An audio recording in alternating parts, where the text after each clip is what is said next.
These 3 relationship truths feel illegal to say out loud, but every couple in a long-term relationship needs to hear them. Because if you've been feeling out of sync or disconnected in your relationship lately, one of these might actually be at the root of what's going on for you.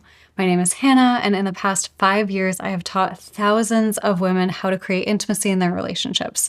But the women that don't understand these truths end up creating so much extra disconnection and pain in their relationships, and I want to help you avoid that. So I'm going to outline the 3 major relationship truths that might just save your marriage. So let's get into it. Truth number 1, love does not equal automatically wanting to have sex with your partner. And this one gets the most negative comments on my Instagram. There's an entire Reddit community dedicated to telling people that they should just leave their partners when the desire is gone, and I get it.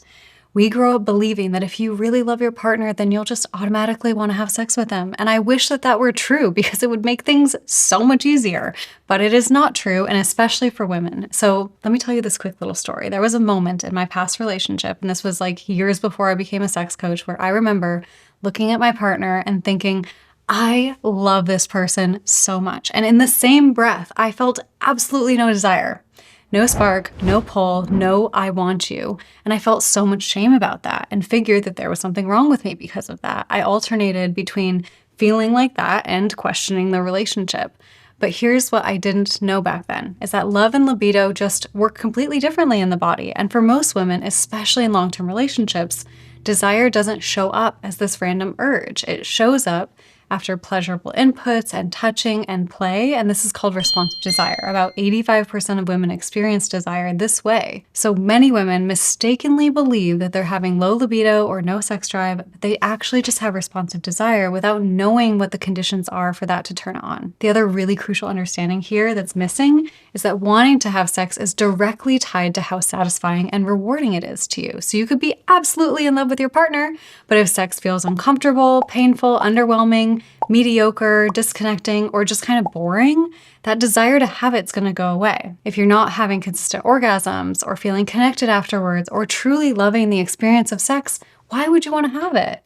And then if you start associating it with guilt or shame or pressure or any type of negative emotion, you will start avoiding it. And it has nothing to do with how much you love your partner. You cannot trick your brain into wanting something that isn't enjoyable.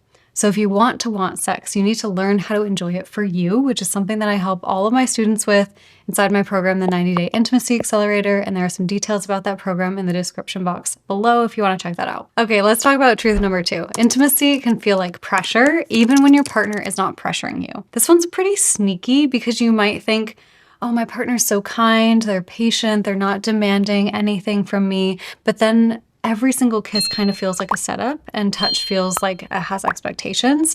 And that's because most women in long-term relationships are carrying the mental load of their sex life.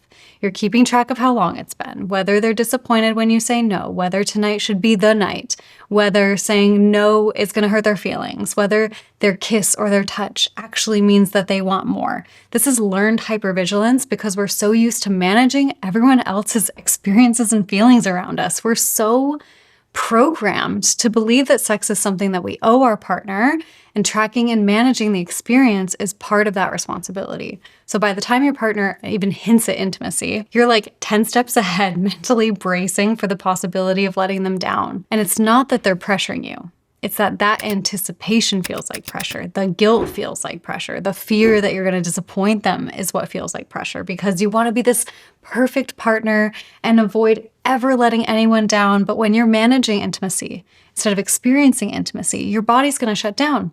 Your desire is going to go away. Your nervous system is like, not now. I don't want to do this. You avoid it. And just like we talked about in that last truth, if you're just nodding along to this and you're like, okay, that's me, just breathe. Nothing about this situation makes you a bad partner. This is actually one of the most common patterns I see with my clients. The best solutions to feeling that pressure that I have found are 1, asking your partner for reassurance when you feel that feeling coming up so that you can check that that pressure isn't real. You can get a little reality check. And the second thing is supporting that underlying root cause, which is that you don't believe that you're enough and you're compensating for that feeling by trying to control and manage sex. Now, solving that requires you to sit with yourself when that feeling of pressure comes up, putting a hand on your chest, breathing and just saying to yourself, I know that you feel afraid right now. I'm listening. I'm right here. You're enough. I've got you. You don't have to do anything to earn love. Before I share the third truth, which is the one that usually blows people's minds, go ahead and hit that like and subscribe button if you're enjoying this so far. Okay, truth number 3 is that fights about sex are almost never about sex. When couples fight about sex, they think that they're fighting about frequency and who initiates and who wants it more and who doesn't want it. But under all of that are so many deeper layers of meaning. Sex represents so much more than just a physical release. We conflate sex with things like, am I desired? Am I enough? Do you see me? Am I safe to say no to you and you're not going to leave me? Do I matter to you? Is our relationship okay? Am I too much? Am I valid? Can I be safe and vulnerable with you? There was a moment years ago in a past relationship where my partner said, I feel like you don't want me. And I felt so horrible because I did want him and I did love him and I was attracted to him and I wanted us to work, but my body could not open. I didn't know how to create desire or communicate what I needed. I didn't know how to say, I don't want sex without him hearing, I don't want you, and feeling totally rejected as a result of that. Every single conversation was the same looping misinterpretation, miscommunication, creating more fear and distance. And that issue ended our relationship because neither of us really knew how to talk about what sex actually meant to us. Fights about sex are fights about communication, safety, understanding, and the meaning that we assign to intimacy. Once you're on the same page about what sex means to you in your relationship, the fights and the pressure really start to dissolve and lighten up. Inside the Intimacy Accelerator, I help women learn how to communicate like this, but a couple questions that I have them talk through with their partners are things like, what does sex mean for our relationship? What do I personally get out of sex? Or what do I want to get out of sex? Why should we have sex as a part of our relationship? And what does it mean to one of us when one of us doesn't want sex? This is how you get back on the same page and back on the same team. Now, I know that these truths can feel really confronting, but I promise you, confronting these truths are the doorway out of shame and confusion and the doorway back into connection. So if you are watching this and you're thinking, oh my gosh, all of these are my relationship, amazing. That is why I'm here. That is why my team is here to support you. There's information in the description box below about how we can help you. You are not alone, and I'm cheering for you. And I will hopefully see you in the next video.